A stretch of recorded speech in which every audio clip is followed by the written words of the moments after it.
Bonjour à tous. Alors là, on commence les corrigés des exercices sur les matrices, donc notre nouveau chapitre et notre nouveau thème. Vous aviez vu dans le cours, normalement, pour ceux qui ont bien écouté le tuto, toute la partie où justement je vous explique comment, enfin, qu'est-ce que c'est une matrice, comment on les additionne, comment on peut les multiplier par un nombre, à quoi ça correspond tout ça. Bon, je ne refais pas tout le cours là, mais en tout cas, il y a les exercices qui correspondaient, qui étaient à faire, c'était donc les 1, 2, 3, 4, 5. Donc on va corriger ça. Je suis assez optimiste. Bon, j'ai pas de retour, mais j'imagine que ça doit aller à peu près parce que ça reste quand même assez calculatoire à partir du moment où on a accepté l'idée de l'existence des matrices. Après, c'est pas bien compliqué pour l'instant, je pense, donc ça devrait aller. On va voir ça. Alors, donc, on y va. Le numéro 1. Donc, le numéro 1, vous donnez une matrice A, une matrice B avec des inconnus petit a, petit b à l'intérieur. On vous demandait justement de déterminer pour quelle valeur A et B les matrices A et B encore étaient égales. Donc attention, hein, le A et le B des matrices n'a rien à voir avec le A et le B des inconnus, c'est pas très malin d'ailleurs comme notation de la part du livre dans lequel j'ai pris l'exercice, mais bon.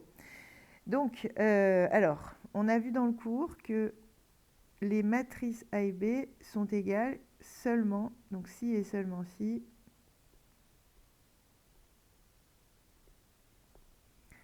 euh, les coefficients sont égaux 2 à 2. Alors, on va réexpliquer ce que ça veut dire, hein. Je l'ai dit de façon un peu plus longue dans le cours, mais bon, en gros, c'est ça. C'est-à-dire qu'il faut que pour deux coefficients qui sont sur une même position, bon, déjà, il faut qu'ils aient la même dimension, bien sûr. Euh, je ne l'ai pas écrit, mais bon, là, c'est bien le cas, hein, sont toutes les deux carrés de dimension 2, d'ordre 2, on dit aussi, pour des matrices carrées, de même, dimension. On parle aussi de taille de matrice, hein, pour ceux qui préfèrent, on veut dire la taille de la matrice. Ça ne change pas grand-chose. Donc A égale B de même dimension si et seulement si les coefficients sont égaux 2 à 2. C'est-à-dire ici, donc si je prends le coefficient 1, 1, c'est-à-dire première ligne, première colonne de A, il doit être égal à celui de B. Donc là, en fait, si je l'écris correctement, je dois avoir B11 égale A11, A12 égale B12, pareil pour 2,1 et pareil pour 2,2. Bon là, c'est quand vraiment je rédige de façon vraiment rigoureuse, hein, voilà, j'ai donc un espèce de système. En fait, on va s'apercevoir qu'il y a deux lignes qui sont déjà... Ah non, il n'y en a qu'une, pardon. Il y a une ligne où on a déjà l'égalité, donc elle n'est pas intéressante, c'est la deuxième. Et après, pour les autres, j'ai donc A plus 1 égale B. Ensuite, sur la deuxième ligne, première colonne, j'ai 3 égale A. Donc là, bingo, j'ai trouvé A. Et ensuite, pour la deuxième colonne, deuxième ligne, j'ai 2B égale 8. Ce qui veut dire que... Donc en fait, c'est tout simplement une identification des coefficients. C'est encore une fois la même méthode. Du moment où vous avez unicité de l'écriture, que ce soit pour des polynômes, que ce soit pour des complexes ou que ce soit pour des matrices, vu qu'on sait qu'il y a unicité de l'écriture, eh ben, c'est la fameuse méthode par identification. C'est-à-dire qu'après, on identifie les coefficients entre eux en disant, comme l'écriture elle est censée être unique, si les deux objets, donc que ce soit des matrices, des complexes, des polynômes, si les deux objets sont égaux, c'est que forcément ces coefficients doivent être les mêmes. C'est ça qu'on utilise à chaque fois finalement. Donc là, sur la dernière ligne, j'obtiens B. A, je l'avais déjà normalement. Et donc, comme à chaque fois, la ligne qui nous reste, ça nous sert de vérification. Parce qu'il faut quand même que ça marche partout. Et là, justement, 3 plus 1, ça fait bien 4. Donc, on est bon. Voilà, quand on le rédige vraiment rigoureusement, ça donne ça. J'ai pas réécrit la deuxième ligne parce qu'elle n'apporte aucune information. 1 égale 1, c'est quelque chose qui est toujours vrai. Donc voilà, c'est pour ça que je l'ai pas réécrite, hein, mais bon, si vous voulez, vous pouvez le faire. Donc, en gros, conclusion, A égale 3 et B égale 4. Alors, bon, juste je reviens sur une chose. Dans l'énoncé, il disait mentalement, parce qu'on est bien d'accord que les calculs qu'on a fait là, en effet, vous pouvez les faire de tête. On pouvait voir rapidement que A valait forcément 3 grâce à la deuxième ligne, première colonne, que B valait forcément 4 grâce à la deuxième ligne, deuxième colonne, et après vérifier mentalement que pour la première ligne, première colonne, ça marchait. Donc en effet, bon. Cela dit, j'en ai profité pour vous montrer la rédaction qui est vraiment rigoureuse et qui pourrait être utile dans un cas un peu plus complexe que celui-là. Alors, donc le 1, on est bon. Ensuite, le numéro 2. Changer de couleur pour bien différencier les exercices.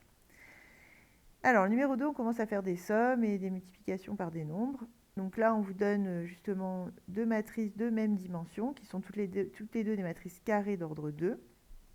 Donc, on a le droit de les additionner, puisque je vous rappelle qu'on ne peut faire la somme de deux matrices que si elles ont justement la même dimension, puisqu'on va additionner les coefficients d'une même position entre eux. Donc forcément, voilà, il faut que chacun ait son jumeau, en quelque sorte. Là, c'est bon, elles sont bien carrées d'ordre 2, toutes les deux. Bon, donc A plus B, qu'est-ce que ça va donner? Ah, pardon, j'ai appuyé où il ne fallait pas, je reviens. Donc, A plus B, qu'est-ce que ça va donner? Eh bien, je vais prendre, donc je mets égal directement. Dans A, première ligne, première colonne, et dans B, première ligne, première colonne aussi, c'est-à-dire moins 1 plus 10. Donc ici, j'ai fait A1, 1 plus B, 1, 1. Et je vais faire pareil pour toutes les positions, donc tous les coefficients. Là, je vais donc avoir 4 plus moins 6. Donc j'ai fait A1, 2 plus B1, 2. Là, je vais avoir moins 5 plus 0. Et là, je vais avoir 20 plus 2. Voilà. Bon, je ne pense pas que ce soit quelque chose qui pose problème. Je fais les calculs. Donc 9, moins 2, moins 5 et 22. C'était vraiment histoire de revoir les principes de base. Hein. C'est important aussi, puisque sinon, on ne pourra pas construire la suite. Donc ensuite, moins 1,5 B. Alors, ils appellent ça un produit. Oui, c'est un produit, mais attention, c'est un produit spécial. Hein. C'est un produit d'un nombre par une matrice. Ce n'est pas un produit de deux matrices. Hein. On va le voir justement dans le cours, la partie du cours suivante. Donc, quand il s'agit d'un nombre, c'est très simple. C'est beaucoup plus simple que quand il s'agit de deux matrices. Qu'est-ce que je fais? Je prends la matrice de B et je multiplie tous les coefficients par le nombre, c'est-à-dire ici par moins 1,5. Donc, je vais avoir moins 1,5 fois 10. Moins 1,5 fois moins 6. Ceux qui font de tête, il n'y a pas de souci. Hein. C'est juste que j'écris tout pour que chacun d'entre vous voit bien l'opération qui a été faite, comme je l'aurais fait au tableau. Mais ceux qui écrivent directement, donc ça fait moins 5, 3, 0 et moins 1, ça me va. Du moment où vous avez compris ce que vous faites, bien entendu. Bon, je pense que ça va. Donc ensuite, numéro 3. Alors le numéro 3, je vais le faire là. Alors celui-là, il est un petit peu différent, mais on reste toujours dans les mêmes, quand même le même type de raisonnement. Pour l'instant, on n'a pas grand-chose. Hein. On vous demande la dimension de la matrice. Alors même s'il manque des choses, on voit quand même qu'il y a trois colonnes et 2 lignes. Donc on va dire que la dimension... Je rappelle qu'on donne les lignes en premier, hein, je ne l'ai pas bien dit là, toujours. Donc la dimension est 2, 3. Je crois que j'ai mis qu'une virgule dans le cours, je ne sais plus. Bon, point virgule ou virgule, les deux sont acceptés. Des fois, on met aussi 2 fois 3. C'est pas comme ça que c'est écrit dans le programme de terminale, là, mais ça existe. Voilà. Donc, je répète quand même juste, tant que j'y suis, 2 lignes et 3 colonnes. Donc, le premier nombre, les lignes, et le deuxième, les colonnes. Ok, et ensuite, on vous demandait de recopier, compléter la matrice M, sachant que on vous donne des égalités, donc en quelque sorte un petit système, enfin des indices, quoi, disons plutôt. Des indices pour arriver à remplir ce qui manque, à compléter ce qui manque dans la matrice. Alors déjà, je vais la réécrire. Donc la matrice, c'est 2, 1, moins 1, et le reste, c'est vide. Donc il nous manque en effet un nombre ici, un nombre ici, un nombre ici. Donc il nous manque. Là, il faut bien savoir comment il s'appelle, parce que sinon, on ne va pas réussir à utiliser les indices. Donc là, j'ai A11 qui me manque. D'ailleurs, ils ont mis A, bon, ce serait plutôt M11 là. Je vois que, bon, c'est pas très rigoureux de leur part. Normalement, quand la matrice s'appelle M, le coefficient l'appelle M11. Bon, je ne veux pas vous embrouiller comme ils ont mis que des A dans l'énoncé, on va mettre des A, mais c'est pas très rigoureux. A13 ici, puisqu'on est première ligne, troisième colonne. Et ici, on est deuxième ligne et deuxième colonne, donc A22. Donc nous, on recherche cela, ce qui veut dire que tous les autres, on les a déjà. Alors, si je prends le premier indice, il me dit A22 égale 2 A11 égale 3 A21. Bon, alors, est-ce que j'ai des inconnus là-dedans? Oui, j'ai lui. Les deux autres, je les connais. Ah non, pardon, lui, je ne connais pas non plus. Par contre, A21, je connais. A21, c'est celui qui est deuxième ligne, première colonne, donc il est là. Je ne vais pas le faire en orange, ça va vous induire en erreur. Voilà, A21, il est ici. Donc, ça veut dire que je vais pouvoir déduire A11 et A22 sans problème, hein, puisque là, avec l'égalité, je vais m'en sortir.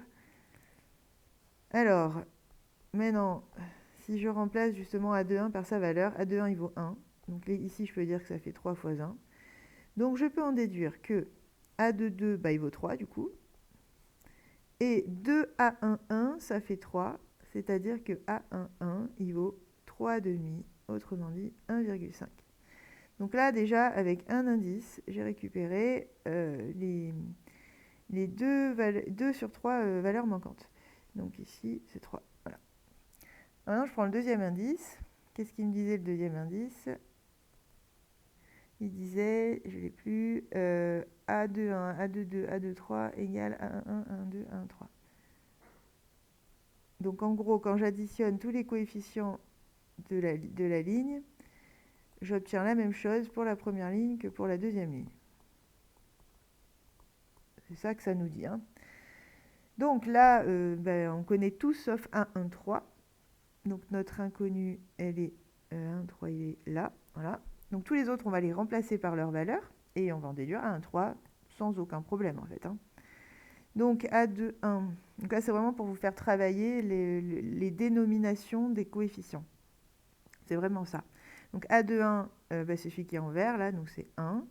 A22, c'est celui qu'on a trouvé tout à l'heure qui vaut 3. A23, c'est celui, je vais le faire là en vert aussi. A23, c'est moins 1. A11, on l'a trouvé tout à l'heure, 1,5. A12, alors on va mettre en rouge celui-là. Voilà, 1, 2, il est là. Donc c'est 2. Et A13, c'est celui que je cherche, donc je laisse. Voilà, bon, le calcul, il va être vite vu, hein, puisque déjà, on a le 1 et le moins 1 qui se compensent. Ensuite, du coup, j'ai 3 et 3,5 de l'autre côté. Donc, ça me fait A13 qui vaut 3 moins 3,5, c'est-à-dire moins 0,5. Voilà, et donc avec ça, eh ben, on a toutes les valeurs qui nous manquaient. Et on a répondu donc à la question. Moins 0,5. Voilà pour le numéro 3. Donc bon, j'espère que vous n'êtes pas embrouillés dans les indices, parce qu'à part ça, il n'y avait franchement pas de grosses difficultés sur cet exercice-là. Ensuite, donc le 5. Alors le 5, ce sont des choses dans la même idée que le numéro 2, sauf que là, on a des matrices 3-3, c'est-à-dire des matrices carrées d'ordre 3, et donc il y a un peu plus de calcul, mais les principes restent les mêmes. Alors je n'avais pas signalé la question B, vérifier à la calculatrice, vous ne savez pas encore le faire, donc on laisse là pour aujourd'hui. Justement, vous allez avoir, ce sera dans le tuto cours 3, si ma mémoire est bonne. Vous aurez les moyens, donc, je vous expliquerai sur le tuto comment utiliser la calculatrice pour les matrices. Donc pour l'instant, bon, on vérifie pas, c'est pas grave. Alors, donc le numéro... ah oui, oui, du coup, j'ai parlé du 5 au lieu de faire le 4, pardon. Alors, excusez-moi, je reviens au 4. Le 5, tant pis, je le ferai après, parce qu'on va quand même faire les choses dans l'ordre. J'en aurais déjà dit un petit peu, du coup. Alors, le 4. Donc, le 4, c'était aussi pour travailler sur les dénominations de coefficients, là aussi, hein, donc les i, les j et tout ça. Donc, c'est intéressant. Là, l'idée, c'est qu'au lieu de vous écrire la matrice, on vous la décrit. Donc on vous dit, voilà, la matrice, ces coefficients, ils peuvent être définis par. Et après, c'est à vous de remplir votre matrice en fonction de ce qu'on vous a dit. Pardon pour les affichages. Alors, je vais quand même brancher la batterie histoire qu'on arrive à avoir la suite. Voilà, c'est bon.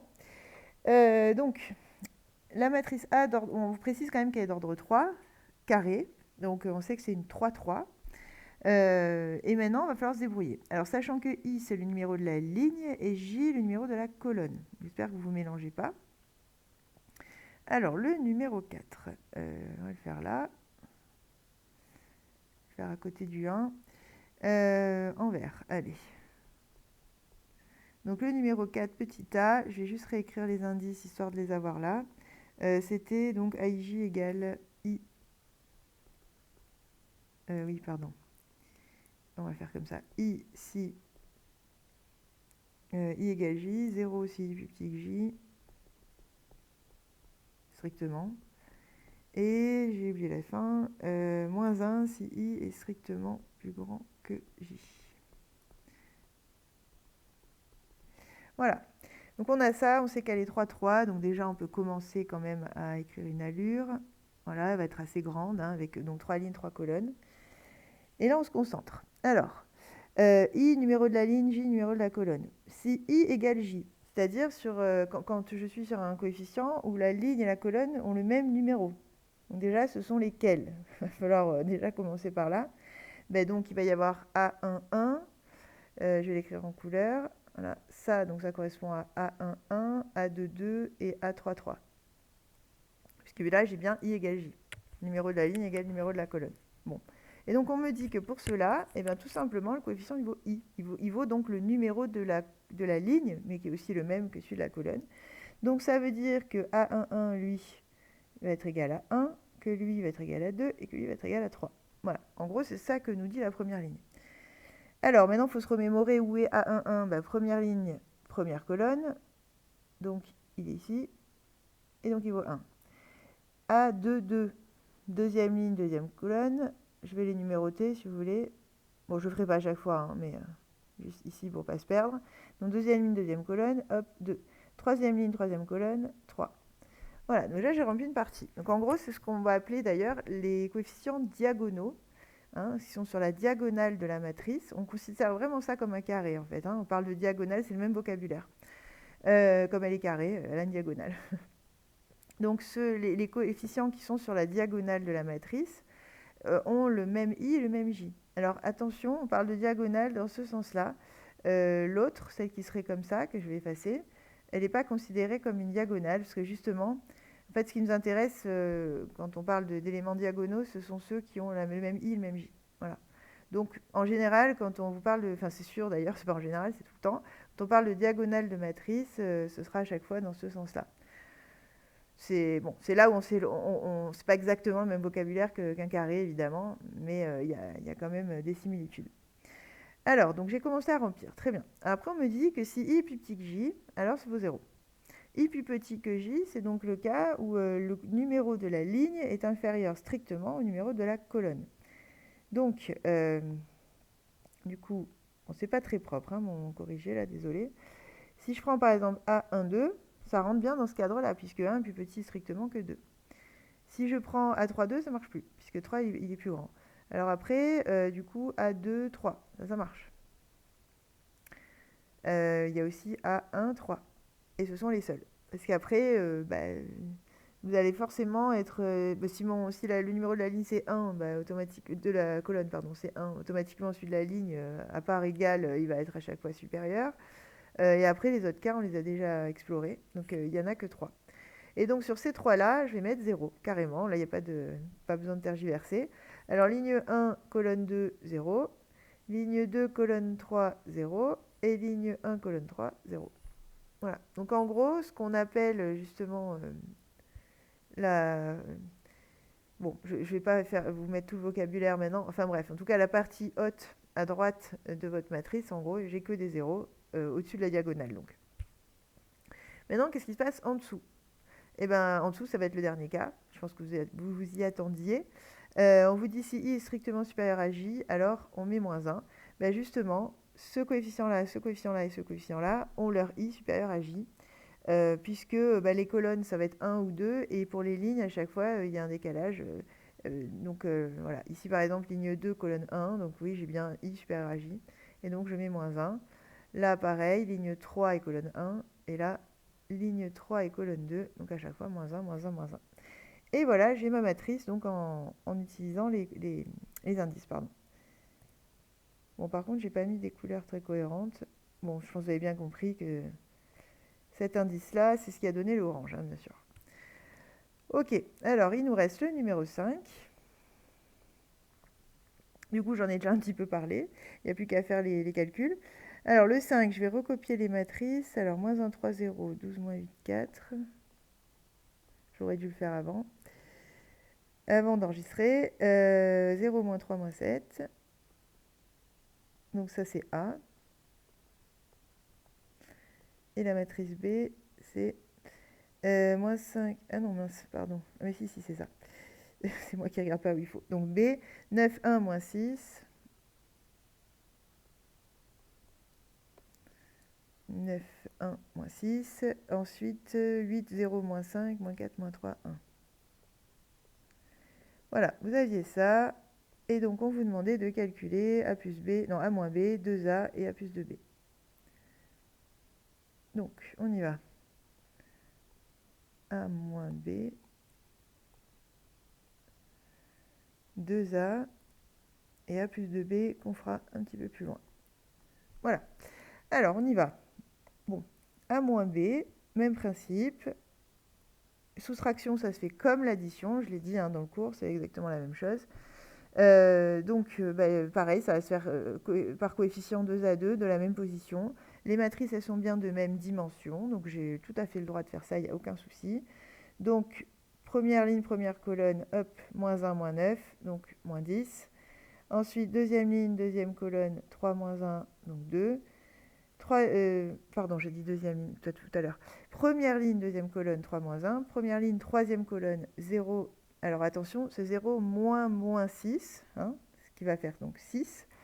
Ensuite, deuxième ligne, première colonne, 12 moins 8, donc 4, etc. etc. Bon, je ne vais pas entourer à chaque fois, je pense que vous avez compris l'idée. Donc moins 8 moins 0, moins 8, 4 moins 5, 9, 0 moins 4, faites bien attention au signe, 4, moins 3, moins 3, 0, et moins 7, moins 1, moins 8. Voilà, A moins B. Ensuite, 2A, on a dit tout à l'heure, quand je multiplie une matrice par un nombre, aucun souci. C'est comme quand je multiplie un vecteur par un nombre, en fait, c'est le même principe. Je multiplie tous les coefficients par ce nombre. Donc, du coup, au lieu de moins 1, j'ai moins 2. Au lieu de 3, j'ai 6. Au lieu de 0, j'ai 0. Bon, là, 2 fois 0, ça fait 0. 2 fois 12, 24. 2 fois moins 8, moins 16. 2 fois 4, 8, pardon. 2 fois 0, 0. 2 fois moins 3, moins 6. Et enfin, moins 7, ça donne donc moins 14. Voilà pour 2A. Et ensuite, A plus 2B. Bon, je pense qu'on peut encore le faire mentalement. Maintenant, ceux qui ont besoin, vous écrivez des étapes, il n'y a aucun souci. Donc, j'espère que vous avez bien compris l'idée. 2B, c'est B, mais tout est multiplié par 2. C'est donc le double de chaque coefficient de B. Et après, A, il n'a pas changé, c'est celui de départ. Donc, je vais aller chercher coefficient par coefficient. Et voilà, et sur chaque position, écrire le résultat de ce qui est dans A plus 2 fois ce qui est dans B. En gros, c'est ça l'idée. Donc, par exemple, au début, moins 1 plus 2 fois 9. Et pas plus 9, bien sûr. Donc, moins 1 plus 18, donc 17. Ensuite, si je fais ce qui est juste à gauche, 3 plus 2 fois 1, donc 5. Ensuite, 0 plus 2 fois 6, donc 12. J'en fais encore un, puis après, je pense que vous aurez compris l'idée. 12 plus 2 fois 8, donc 12 plus 16, 28, etc. Voilà, donc après, je continue. Mais sans tout écrire. Moins 8 plus 2 fois 0, moins 8. 4 plus 2 fois moins 5, ça fait 4 moins 10, donc moins 6.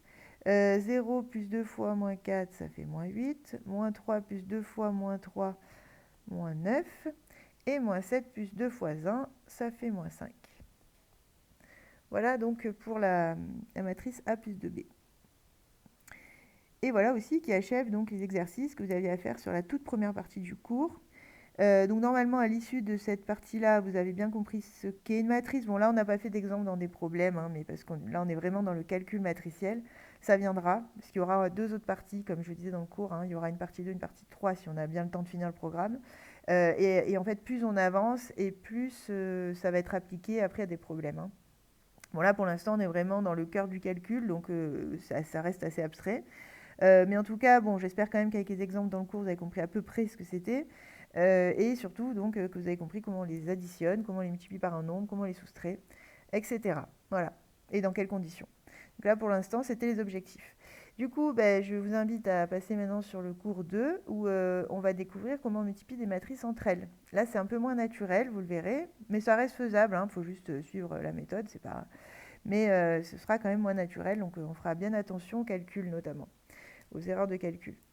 Voilà, bon courage à tous, à très bientôt, et n'hésitez pas en cas de problème.